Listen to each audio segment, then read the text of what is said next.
इतिहास, भूगोल, समाजशास्त्र एक ऐसी चीज है और जीके में यह सामान्य ज्ञान जो है अथाह होता है। इसमें आपको याद करना नहीं होता है, बस देखना होता है और उसको समझना होता है। अगर आप देख लिए और समझ लिए तो आप कर पाओगे, अन्यथा अगर आप सोचो कि इसको याद कर लें तो इसमें इतने सारे क्वेश्चन होते हैं कि आप उसको याद नहीं कर पाएंगे, चाहे कोई भी कर नहीं पाएगा। बहुत बड़ी ये चीज है और इसमें मतलब अथाह इसमें प्रश्न क्वेश्चन बनते हैं।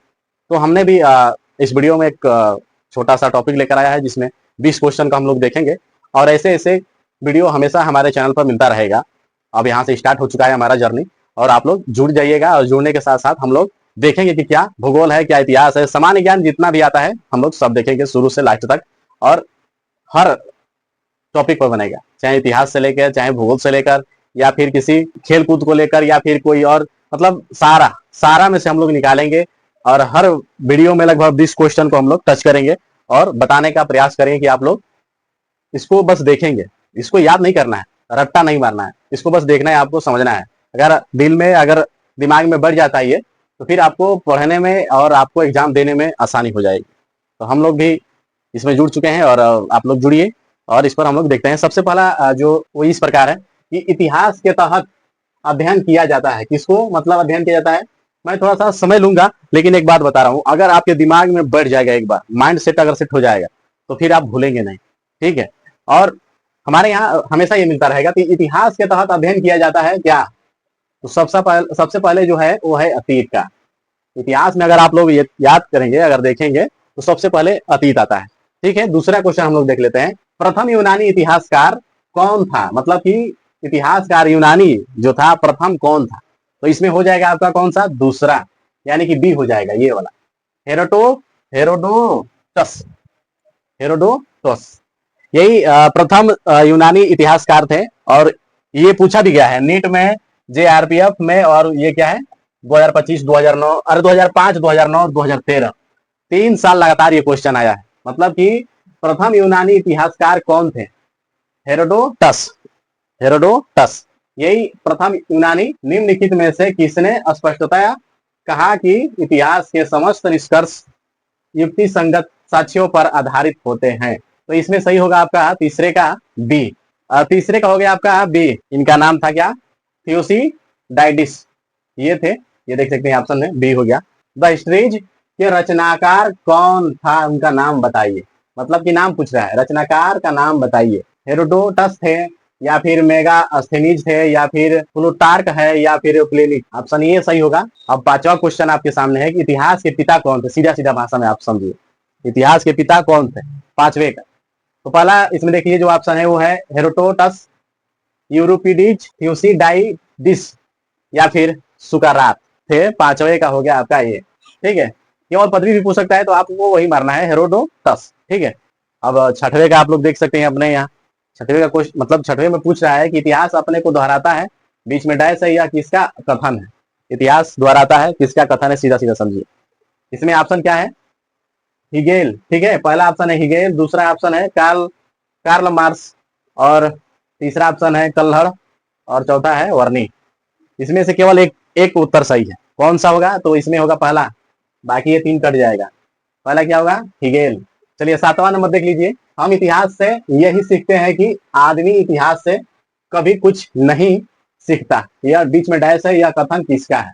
मतलब कि हम इतिहास से सीखते हैं, लेकिन इसमें यह लिखा है कि आदमी इतिहास से कभी कुछ नहीं सीखता, ठीक है। ये कथन किसका है आप बताइएगा। पहला ऑप्शन ये है, पहला ऑप्शन है हिगेल, दूसरा है कार्ल मार्क्स, और तीसरा है जेबी ब्यूरी, और चौथा है ई.एच. कार। पहला ऑप्शन होगा इसका हिगेल। आठवें का देख सकते हैं, किसका कथन है? समस्त इतिहास वर्ग संघर्ष का इतिहास है। कार्ल मार्क्स जो है यही बताए थे समस्त इतिहास वर्ग संघर्ष का इतिहास है। किसका कथन है? कार्ल मार्क्स का, ठीक है। 9वां क्वेश्चन का एक बार फिर से देख लेते हैं। निम्नलिखित में से कौन सा एक इतिहास के विषय में मार्क्स के दृष्टिकोण का संक्षिप्त वर्णन करता है? ठीक है। पहला जो ऑप्शन है वो है इतिहास विभिन्न व्यक्तियों के बीच में मुद्दों का अभिलेख है, और दूसरा है इतिहास के शोषक और शोषित वर्गों के बीच में संघर्ष का सिलसिला है, ठीक है। अगर नीचे ऑप्शन देख लेते हैं थोड़ा सा, नंबर क्वेश्चन का देख सकते हैं। तीसरा ऑप्शन है इतिहास के अतीत का घटनाओं का विश्वसनीय अभिलेख है, इनमें से कोई नहीं। मतलब कि नौवां क्वेश्चन को अगर आप ध्यान से अगर देखेंगे तो कहीं ना कहीं आपको इसमें मिल जाएगा। तो इसमें का ऑप्शन होगा वो बी। ऑप्शन क्या होगा? बी होगा। चलिए अभी 10वां क्वेश्चन देख लेते हैं। निम्नलिखित में से द्वंद्वात्मक भौतिकवाद के सिद्धांत का प्रतिपादन किया। ठीक है, ये क्वेश्चन आया था TGT, यानी कि 2016 में क्वेश्चन आया था। क्या आया था कि भौतिकवाद के सिद्धांत का प्रतिपादन कौन किया, यानी क्या है। ठीक है, 10वें का इसमें से ऑप्शन है हिगल। ठीक है, दूसरा ऑप्शन है मार्क्स, तीसरा है एंजिल्स, और चौथा यानी कि डी ऑप्शन है लेनिन।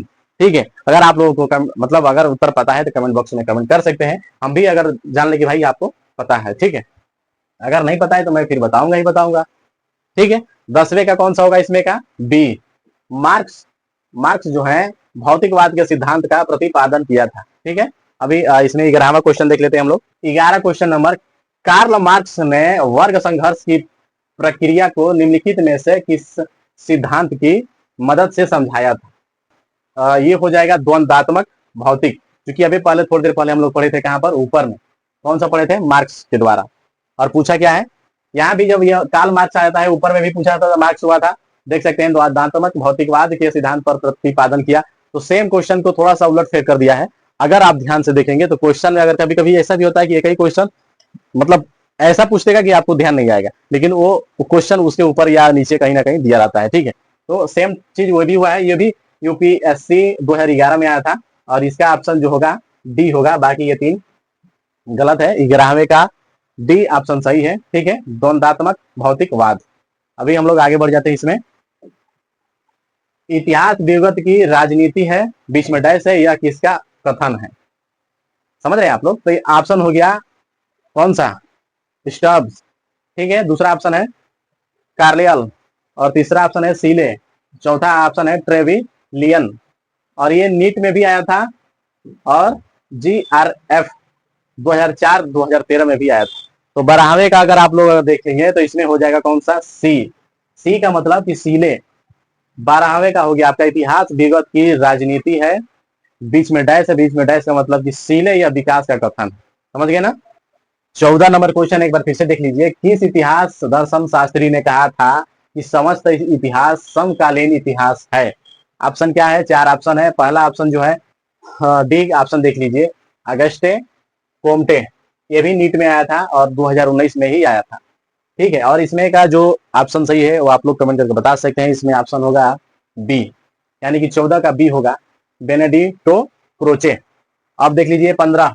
चलिए 15 क्वेश्चन नंबर देख लीजिए। 15 हो गया, इतिहास वर्तमान एवं अतीत के बीच अंतरहीन वर्ता है, यह किसने कहा था? इसमें ऑप्शन है EH Carr, Charles Firth, Karl Marx, B.A. Smith. लगभग यही सही होगा, EH कार, इन्होंने ही कहा था। ठीक है, और 16वां नंबर क्वेश्चन देख लीजिए। कौन सा? कि तिथियों के साथ प्रयुक्त होने वाला BC किसका किसका संक्षिप्ताक्षर है? ठीक है, 16वें का कौन सा होगा ऑप्शन सही? तो ये ऑप्शन सही होगा, बिस्फोर क्राइट्स। क्वेश्चन नंबर 17, तिथियों के साथ प्रयुक्त होने वाला LAD का पूर्ण रूप होता है एनोडाइमिनी। ठीक है, पहला ऑप्शन ही सही होगा। 18वें क्वेश्चन देख लीजिए, 50 वर्ष ईसा पूर्व। इसमें से आपको चूज करना है कौन सा सही होगा। वर्ष 150 ईसा पूर्व के पहले आता है, वर्ष 150 पूर्व के बाद आता है, जिस वर्ष में वर्ष 150 ईसा पूर्व आता है, जिस दशक में वर्ष 150 ईसा पूर्व आता है। तो इसमें का ऑप्शन आप लोग बता सकते हैं। ऑप्शन होगा इसमें का बी, वर्ष 150 ईसा पूर्व के बाद आता है। ठीक है, चलिए 19 का देख लीजिए, वर्ष 1015 ईस्वी किस शताब्दी में आता है? ऑप्शन क्या है? ऑप्शन है पहला कि 10वीं शताब्दी में ईस्वी पूर्व में, दूसरा ऑप्शन क्या है? 10वीं शताब्दी ईस्वी में, तीसरा ऑप्शन है 11वीं शताब्दी ईस्वी में, और चौथा है 11वीं शताब्दी ईस्वी में। ये नहीं होगा, ये नहीं होगा, ये भी नहीं होगा। डी, 11वीं शताब्दी ईस्वी में।